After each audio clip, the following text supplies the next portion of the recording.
मरकज़ी वज़ीर अनुराग ठाकुर साहब इस वक्त हमारे साथ हैं, हमीरपुर में हैं हम।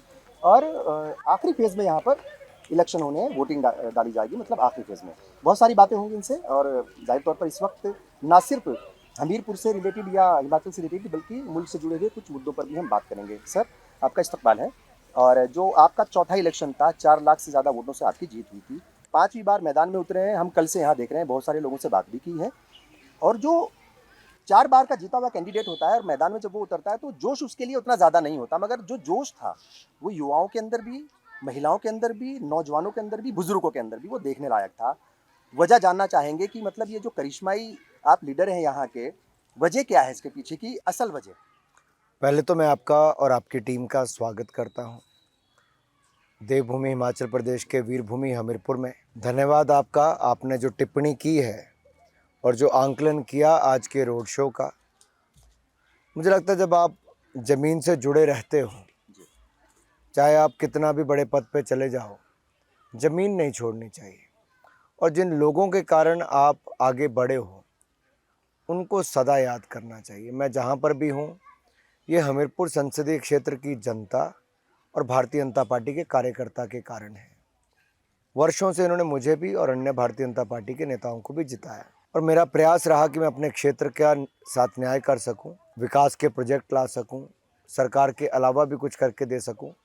तो मेरा कनेक्ट अपनी कॉन्स्टिट्यूंसी के साथ एक परिवार की तरह है, एक पॉलिटिशियन की तरह। केवल नहीं कि मैं चुना हुआ प्रतिनिधि हूँ, केवल वैसा नहीं है। बहुत सारी चीज़ें हैं, ट्रिपल IITs आई हैं, मेडिकल कॉलेज आए हैं, एम्स आए हैं, केंद्रीय विद्यालय आए हैं और भी बहुत सारे काम आपने कराए हैं। चूँकि मैंने कहा कि हम बहुत सारे लोगों से बात की है, नौजवानों से। रोज़गार का भी बहुत बड़ा मसला है नहीं, मगर फिर भी कुछ लोग, ज़ाहिर तौर पर चूँकि पहाड़ी इलाका है, बहुत सारा काम अभी करना बाकी है। तो पलायन का है अभी भी इशू, रोज़गार के लिए लोग जाते हैं बाहर।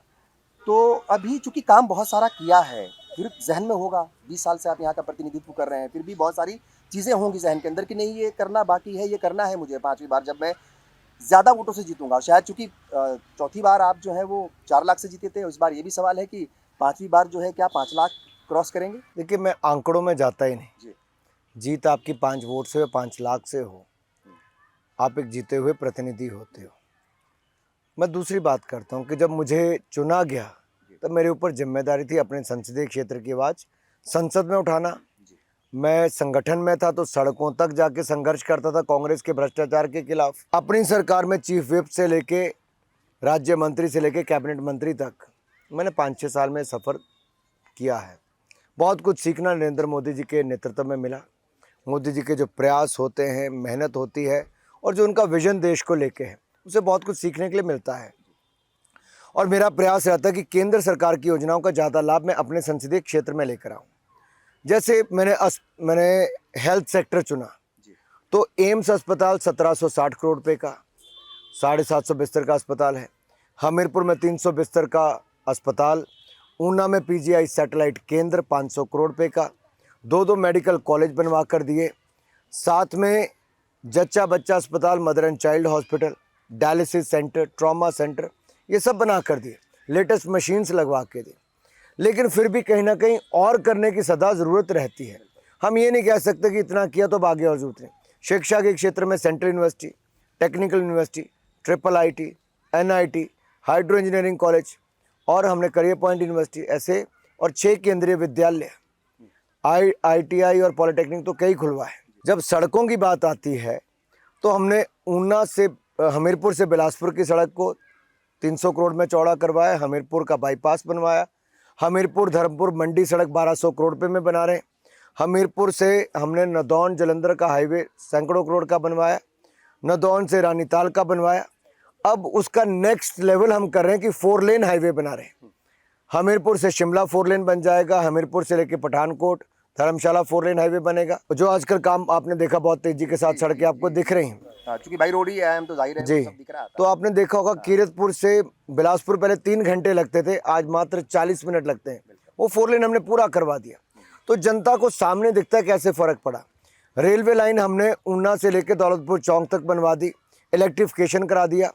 हरिद्वार के लिए, राजस्थान के लिए, जयपुर के लिए, महाराष्ट्र के लिए, यहाँ तक कि हमने हरिद्वार, वृंदावन, इंदौर, आगरा, ग्वालियर, कलकत्ता ये सारी ट्रेनें चला दी। और इसके अलावा हमने वंदे भारत एक्सप्रेस भी दिल्ली के लिए चलवाई है। ऊना तक वो आ रही है। ये 10 साल पहले कुछ भी नहीं था जो हमने अब करवा के दिखाया है। बिल्कुल ठीक है। देखिए चूंकि 400 तो जब ये प्रोजेक्ट आते हैं जो आपने बात कही थी रोजगार की, जब ये 75,000 करोड़ रुपए के प्रोजेक्ट यहाँ पर आए जी जी।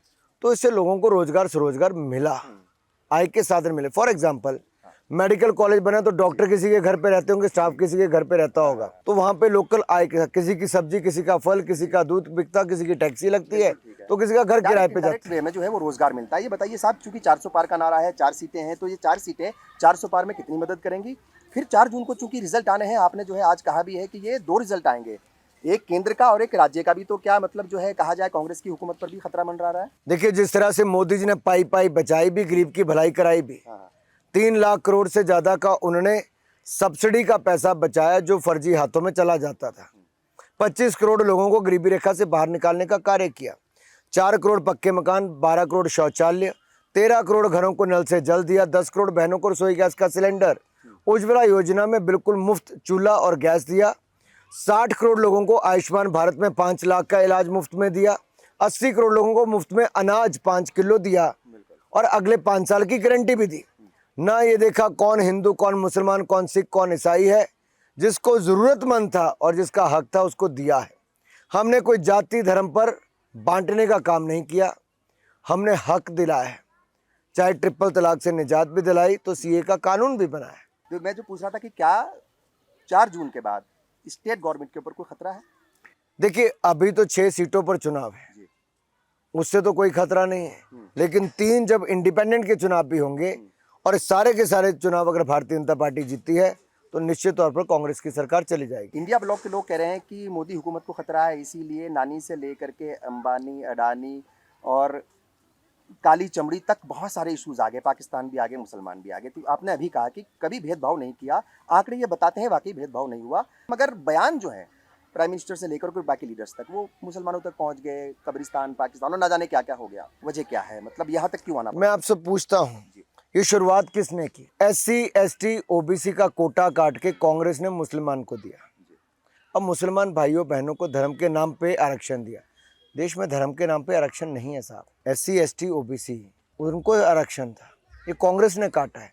और दूसरी तरफ भ्रम फैलाते हैं कि बीजेपी आरक्षण ले लेगी, तो आप क्या करोगे, बताओगे नहीं जनता को? दूसरा सवाल उन्होंने क्या पूछा? दूसरा उन्होंने कहा कि हम सर्वेक्षण करवाएंगे और देश के संसाधनों पर पहला हक अल्पसंख्यक का, मुसलमान का है। ये तो सर 2006 में कहा था मोदी। 2006 अभी तो नहीं कह रहे हैं वो। नहीं भाई, अभी उनका क्या मैनिफेस्टो कहता नहीं कि सर्वेक्षण करवाएंगे? हाँ, सर्वेक्षण कराएंगे। तो सर्वेक्षण करा के क्या करेंगे? अब राहुल गांधी जी का 2 महीने पुराना वीडियो देखो, उन्हें खुले मंच से कहा कि हम देश के संसाधनों को आपको देंगे भाई।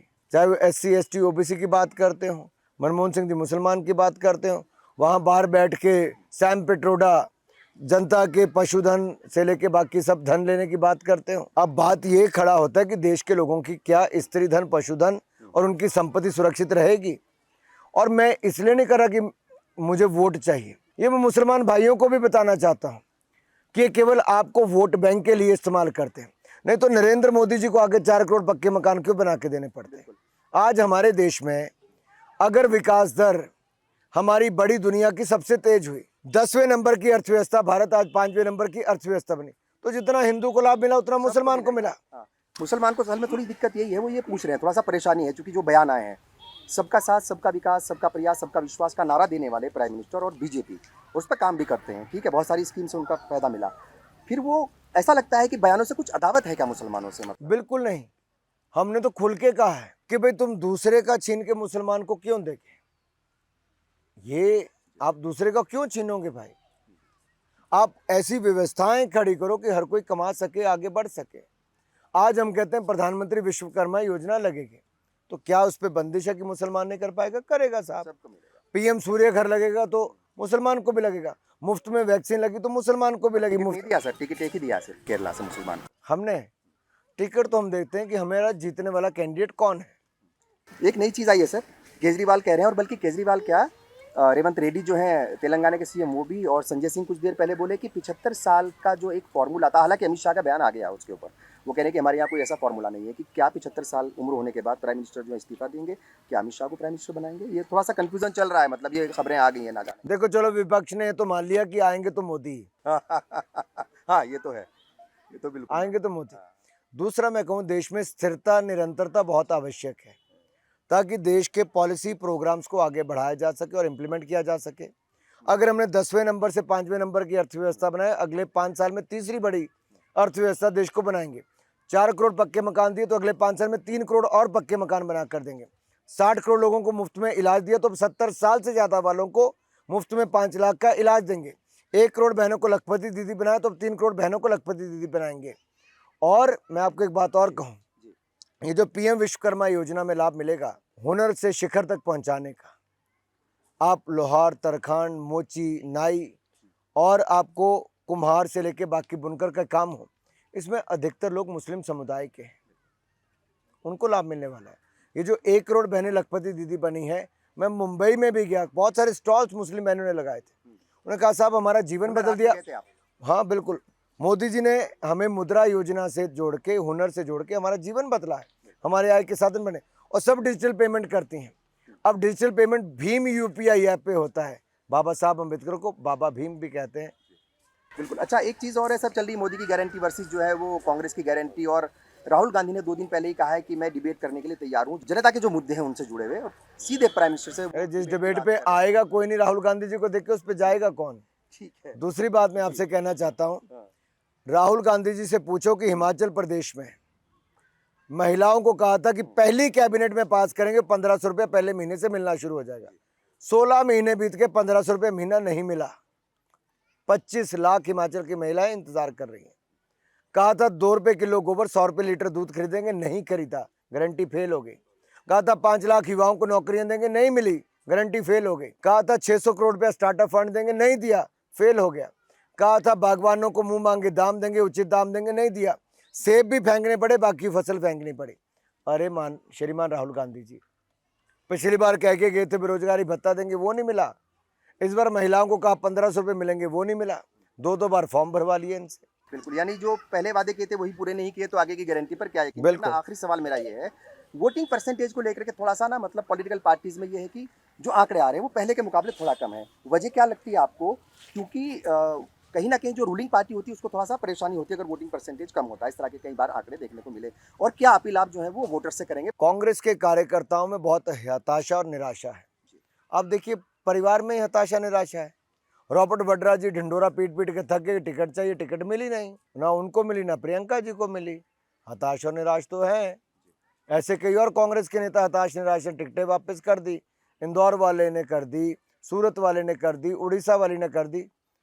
अब पता नहीं और कौन कौन टिकटें वापस करने वाले हैं। क्या अपील करेंगे वोटर से? मैं जनता से इतना ही कहूंगा, देखिए जिस व्यक्ति ने देश के लिए पल पल जिया, पाई पाई बचाई, गरीब की भलाई करवाई, फिर एक बार मोदी सरकार बनाओगे तो स्थिरता निरंतरता के कारण देश आगे बढ़ेगा। और जब देश आगे बढ़ेगा तो हम सबका कल्याण होगा, गरीब कल्याण भी होगा, समाज का उत्थान भी होगा, सीमाएं सुरक्षित रहेगी, सेना सशक्त होगी, देश में एक भारत श्रेष्ठ की भावना को आगे बल मिलेगा और हमारा भारत विकसित भारत बनेगा। हमसे बात की बहुत बहुत शुक्रिया। आपका बहुत बहुत ठाकुर साहब थे, जिनका साफ तौर पर कहना कि जो मोदी की गारंटी है वो बहुत मजबूत गारंटी है। उस पर 2014 में भी यकीन करते थे लोग, 19 में भी यकीन किया और 24 में भी यकीन करेंगे।